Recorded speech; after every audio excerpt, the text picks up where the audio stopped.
বাংলার সংস্কৃতির এক গুরুত্বপূর্ণ অঙ্গ চড়ক পূজা, যা মূলত শিবের গাজন উৎসবের অংশ। চৈত্র সংক্রান্তির দিনে এই পূজা অনুষ্ঠিত হয়, আর তার বিশেষ অঙ্গ নীল পূজা এখনও বহু জায়গায় উদযাপিত হয়। পূজার আগের দিন চড়ক গাছটি পরিষ্কার করা হয় এবং শিবলিঙ্গ প্রতীক হিসাবে রাখা হয় বুড়ো শিব।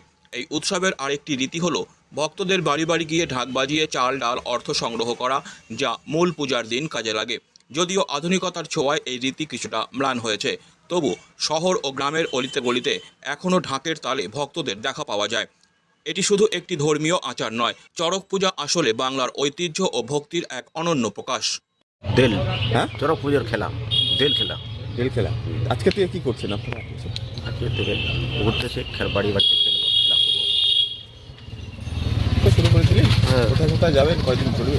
7 দিন ঘুরবো, এই যে গ্রাম দিয়ে ঘুরে তারপর বৈশাখ মাসের শেষে চৈত্র পুজো কাটা ভরা দিব, মেলা দিব। এটা কি প্রতি বছর করে থাকেন আপনারা? হ্যাঁ, প্রতি বছর এই মেলা। এটা কি মূলত কি রোজগারের উপর নাকি আপনাদের পুজো দিবেন? 7 দিন ঘুরে যাওয়া রোজগার হবে, তখন নিজের পয়সা দিয়ে, গোদের পয়সা দিয়ে চড়ক দিতে লাগবে। আর সারা বছর কি করে? সারা বছর এই যে বাজার ব্যবসা করি। মানে এটা কি অনেকটা শখ? হুম। কি নাম আপনার? আমার নাম শঙ্করিশ।